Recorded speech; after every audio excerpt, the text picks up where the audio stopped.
Okay, we're continuing with the Gospel according to Mark from the Bible, and we're going to read chapter 2, verses 13 through 28, and we're going to be talking about St. Matthew. Matthew was called to be a disciple. He was a tax collector, and here is Christ, and you can see the hand of Christ. This was painted by Caravaggio in Italy, the great artist, and you see the hand of Christ very much resembles the hand of God as he created Adam in the painting by Michelangelo, the creation. So he is being called to discipleship, okay? And this is a series of paintings here. This is the first in a series of 3 paintings by Caravaggio that are magnificent, magnificent story paintings. Okay, here's the second painting by Caravaggio, and this is the inspiration of Matthew, to write the gospel. We're currently doing the gospel according to Mark, but one of the gospels is the gospel according to Matthew. Okay, so this is the angel part of the inspiration to Matthew to write the gospel according to Matthew. Okay, and it's located in the church that's called, in Italian it's San Luigi. Well, San Luigi is St. Louis. Okay, St. Louis Church of France, della Francesa, I don't know how to say it in Italian, in Rome, okay? And then the cardinal who had funded it was like Cardinal Contarelli, so it's in a chapel, which is a little side area within St. Louis Church, okay? And so here is the painting of Matthew, St. Matthew with the halo there, writing the gospel according to Matthew. Oh, here's the painting of Contarelli Chapel in Rome, okay, St. Louis Church. So it's beautiful. Here you can see the calling by Christ of Matthew to come be his disciple. Then you can see Matthew has agreed to become a disciple, and then later on he's writing the gospel according to Matthew, and then later on he was martyred. And that's another very impressive thing about the disciples. About 10 out of the 12 were martyred, and that's one of the most convincing things too about the early apologetics, the story of Christ, is these guys would not have gone to their deaths willingly if they didn't fully believe that Jesus was God. Okay, now here is a sculpture of St. Matthew. This is by Camillo Rosconi, and it's a rather magnificent sculpture. It's so useful, it's so common to see magnificent art in Rome and in the story of Catholicism that we take it for granted, but it's a magnificent sculpture, okay? St. Matthew. It was done in 1715.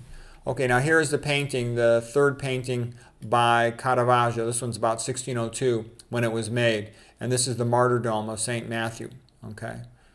And so, Caravaggio is a rather spectacular painter, and he really brings the scenes to life, and he's very good with the subtle shadowing, to create the three-dimensionality of the characters and the real facial expressions and emotions here. So the Martyrdom of St. Matthew. Okay, I'm also going to just show you a concept that's going to come up a lot when you study religion in the Bible. And what it comes down to is things that have been described. This is described by a historian, Rodney Stark. He's an excellent historian of Christian history and other things. And he calls it the Church of Piety. So this would be the religious priest, the Church of Piety. And they're interested in, the spirit of the law. What is right? What is true? What is good?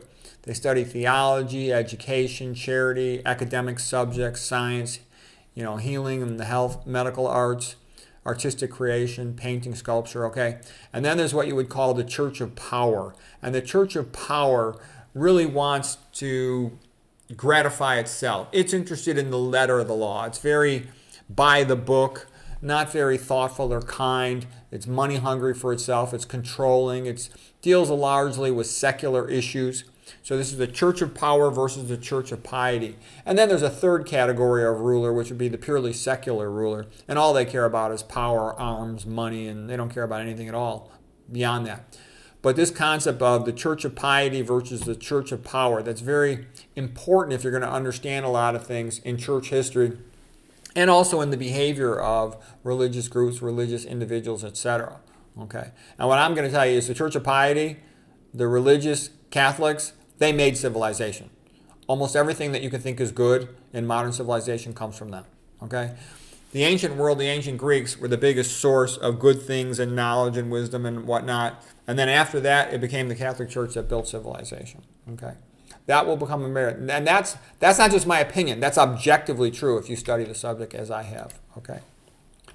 All right. Now here's a picture of Christ, and he says, "Truly I tell you, whatsoever you did for the least of my brothers and sisters, you did that for me." Okay, and that's a quote from the Gospel according to Matthew, but.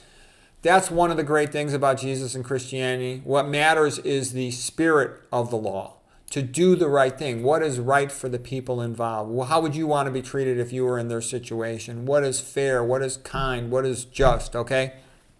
And Christianity is really good about that. And Jesus gets that, and that's going to come up in our gospel reading today. Okay? And here's one thing he says. But whosoever shall offend one of these little ones, the least of my brothers, who believe in me, it would be better for him that a millstone were hanged around his neck and that he were drowned in the depth of the sea. Okay, so the gist of that is basically be nice to these people, because the average person is helpless, they're powerless, they're defenseless, okay? They're weak, they're stupid, they don't have anything going for them. So be nice to them. So Christianity says you be nice and kind to the weak and the helpless and the defenseless, okay? And the great thing about it all is if everybody's nice, it all just goes around and like it ripples outward. And I learned this mostly, the best Christianity I ever learned was from my mother. She was so good. She was so nice. She always did the right thing. She could care less about rules. She broke rules all the time. But it didn't matter. She cared about the spirit of law. She was always doing what was right for the people involved. And it was beautiful to see. And I'm like, wow. And I can tell you, you talk to my brothers, they'll tell you the same thing. The best person we ever saw in our life was our mother. She was always doing the right thing. And she was, like I said, she's always breaking rules, but the people who knew her, they loved her. There would be hundreds of people at our house on Mother's Day. It was the big event of the year to go. You know, she was like the big queen matriarch. Okay. And like I said, when I was young, I thought my father knew more about people because he's a psychiatrist, but I learned, go to my mother. She understood people better than he did. Okay, here's the Gospel of Mark, chapter 2, verses 13 to 28. Okay, so Jesus calls Levi. Levi is really Matthew. Once again, Jesus went out beside the sea, and all the people came to him, and he taught them there. As he was walking along, he saw Levi, son of Alphaeus, sitting at the tax booth. And Jesus said, "Follow me." And Levi got up and followed him. While Jesus was dining at Levi's house, many tax collectors and sinners were eating with him and his disciples, for there were many who followed him. When the scribes, who were also Pharisees, came by, and they saw Jesus eating with these people, they asked his disciples, "Why does he eat with tax collectors and sinners?" On hearing this, Jesus told them, "It is not the healthy who need a doctor, but the sick. I have come not to call on the righteous, but on the sinners." So this is a typical example of, and you see this throughout the Gospels, the Pharisees are like the church of power. They're pushing the law. You know, they're always trying to claim that they're in the right and, you know, accusing other people of things, like the adversary, like Satan, okay? Whereas Christ is like, you know, they need help. I'm helping them, okay? So that's another thing you'll love about Christ is you learn about him. He does what is right by the spirit of the law. And that's more important than the letter of the law. Questions about fasting. Now John, as in John the Baptist, his disciples, and the Pharisees, they were often fasting. So the people came to Jesus and they asked, "Why don't your disciples fast like John's disciples and those of the Pharisees?" And Jesus said, "How can the guests of the bridegroom fast while he is with them? As long as he is with them, they cannot fast. But the time will come when the bridegroom will be taken from them, and then they will fast." So what he's basically saying is, now is a time of festivity. I'm here. The party is happening now. We should celebrate and enjoy our time together. There'll be plenty of time for fasting later during mourning. You know, you fast during sad times. Okay, the next section here is the patches and the wineskins. Jesus said, "No one sews a patch of unshrunk cloth onto an old garment. If he does, the new piece will pull away from the old, and a worse tear will result. And no one pours new wine into old wineskins. If he does, the wine will burst the skins, and both the wine and the wineskins will be ruined. Instead, new wine is poured into new wineskins." The point being is that the new wineskin will hold up better as the wine is fermented. Okay, next section, the Lord of the Sabbath. On Sabbath day, Jesus was passing through the grain fields, and his disciples began to pick the heads of grain as they walked along. So the Pharisees said to him, "Look, why are they doing that? That is unlawful on the Sabbath." However, it's actually the case that it's true that travelers were allowed to pick some grain for themselves, just for themselves. That was okay. Jesus replied, "Have you never read what David did when he and his companions were hungry and in need?" Okay, so what's impressive about that statement, have you never read? Jesus is being sarcastic. He's actually, in a sense, teasing, almost mocking the Pharisees who keep hassling him, saying, don't you even know your basic scripture? Okay, so his sarcasm was with regard to what David had done when he was fleeing Saul with his men. During the high priesthood of Abiathar, he entered the house of God, and he ate the consecrated bread, which was lawful only for the priests, and he gave some to his companions as well. Then Jesus declared, "The Sabbath was made for man, not man for the Sabbath.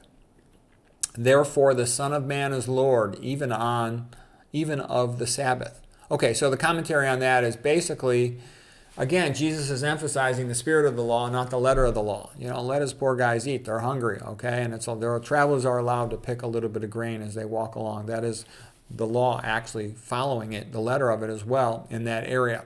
Okay, and he's also saying the Sabbath is not something that you make as a burden to mankind. God had made the Sabbath to be a blessing to mankind, that after they've worked, very often 6 days of heavy labor, they would get the seventh day off to relax. Okay, it wasn't just to force them to not do anything. It was to give them some time to rest. Okay, so that's our Bible for today, and we'll continue with the next one. I hope you found that helpful.